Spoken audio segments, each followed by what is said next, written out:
छत्रपती शिवाजी महाराजांच्या या भूमीला माझा नमस्कार।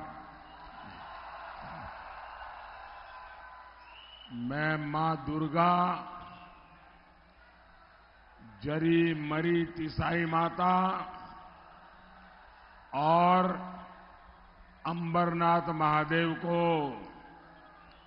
आदरपूर्वक प्रणाम करता हूं।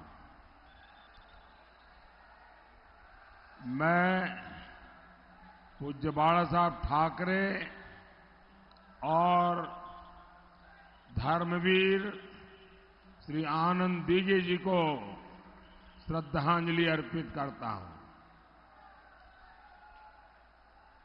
साथियों, मैं कल्याण की धरती पर राष्ट्र कल्याण के लिए आपका आशीर्वाद मांगने आया हूं।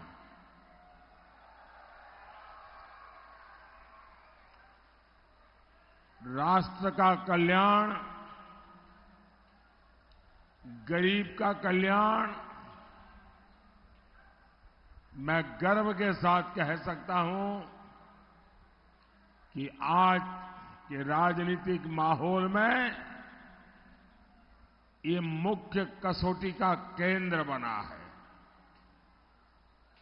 देश पहली बार 25 करोड़ मेरे गरीब भाई बहनों को गरीबी से बाहर निकलते देख रहा है।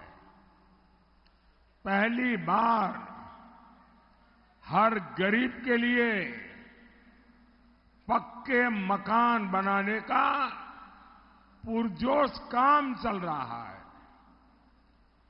पहली बार हर घर को नल से जल मिले, ये अभियान सफलता की नई ऊंचाइयों को छू रहा है।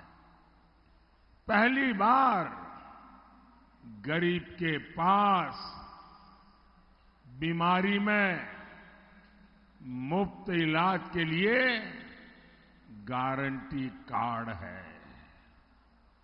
और गरीब के बेटे की सरकार ने गरीब को सबसे बड़ी प्राथमिकता दी है। साथियों, मुझे इसके बाद मुंबई के कार्यक्रम में पहुंचना है। माननीय मुख्यमंत्री जी भी वहां रहना चाहते हैं और इसलिए उनको बीच में से निकलना होगा ताकि वो वहां पहुंच पाए। तो मैं शिंदे जी को प्रार्थना करता हूं, आप निकलिए, मैं यहां संभाल लूंगा।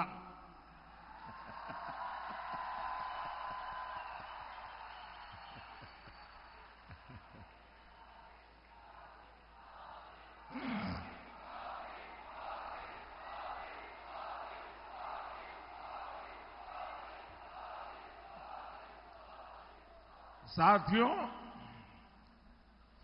आज पहली बार भारत में हम एक नया आत्मविश्वास देख रहे हैं। भारत आज छत्रपति शिवाजी महाराज की प्रेरणा से बुलंद हौसले के साथ बड़े लक्ष्य तय कर रहा है। सरकार बनने के बाद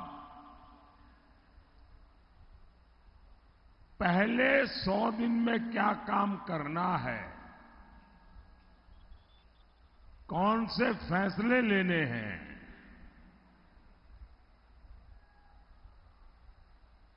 इस पर लगातार काम किया है। ऐसा नहीं कि अब सरकार बन गई, चलो मालाएं पहनते घूमते फिरेंगे। आज जितनी मेहनत करता हूं, उतनी ही मेहनत 4 जून के बाद भी जारी रहेगी।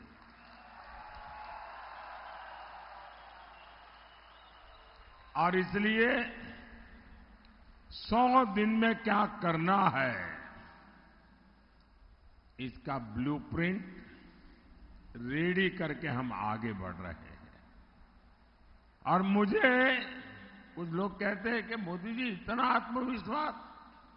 मुद्दा मोदी के आत्मविश्वास का नहीं है, मुद्दा जनता जनार्दन का अरसपरस विश्वास का है।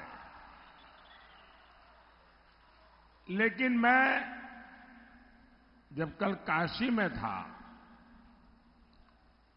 और बहुत सारे नौजवानों को इस समय चुनाव अभियान में मेरा मिलना का हुआ, मैं देख रहा हूं कि देश का नौजवान, उसके पास एक नई कल्पकता है, नए आइडियाज है, हर चीज को नए तरीके से करने का उसका तजुर्बा है। और इन दिनों जो मेरी उनसे बातचीत हुई है तो मैं बहुत प्रभावित हुआ हूं।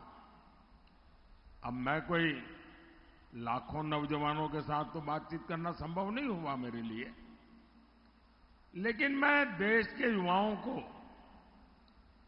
एक पर्सनल रिक्वेस्ट भी करना चाहता हूं, आग्रह भी करना चाहता हूं। क्योंकि इन दिनों जो मैं नौजवानों को मिला हूं, उन्होंने मुझे बहुत अच्छे सुझाव दिए हैं। तो मेरा मन करता है कि जो मेरा 100 दिन का विजन है, इसको मैं 125 दिन का पीरियड तय करूं।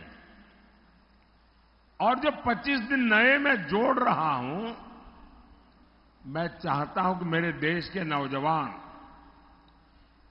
उनके मन में जो ख्याल आए वो मुझे भेज दें। मैं उसमें से छांट करके ये 25 दिन बढ़ा करके मैं उसमें उसको शामिल करना चाहता हूं। क्योंकि मैं मानता हूं कि अब देश जिस तेजी से आगे बढ़ रहा है, हर पल नया विश्वास, नए सपने, नए संकल्प। और इसलिए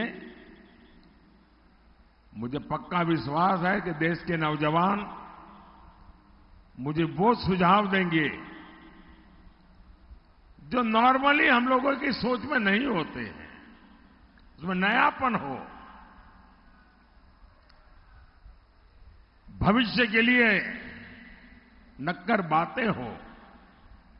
और मैं चाहता हूं कि मैं इन युवाओं को लेकर के उनके विचारों के लिए 100 के दुनिया मला मेरा टाइम टेबल तो है ही है, अतिरिक्त 25 दिन का टाइम टेबल, उस दिशा में मैं सोच रहा हूं। मतलब कि करीब 4 महीने मैं बहुत तेजी से ऐसा फाउंडेशन तैयार करना चाहता हूं जिसके कारण मेरा 2047 का जो लक्ष्य है ना, वो और निकट भास आने लगे। और इसलिए मोदी का तो मंत्र है, आपके सपने, ये मोदी का संकल्प है। और आपके सपनों को जिसने मैंने संकल्प बनाया है, उसको सिद्ध करने के लिए मेरा पल पल आपके नाम,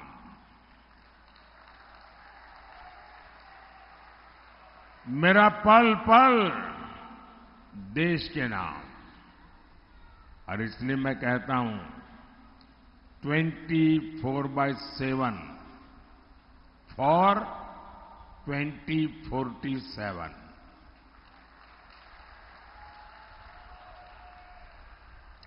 साथियों, आप मुझे बताइए, आज भारत जिस ऊंचाई पर पहुंचा है, 10 साल में दुनिया में, देश में, देश के हर कोने में, हर क्षेत्र में जो एक नई ऊर्जा, नया उमंग, नया विश्वास,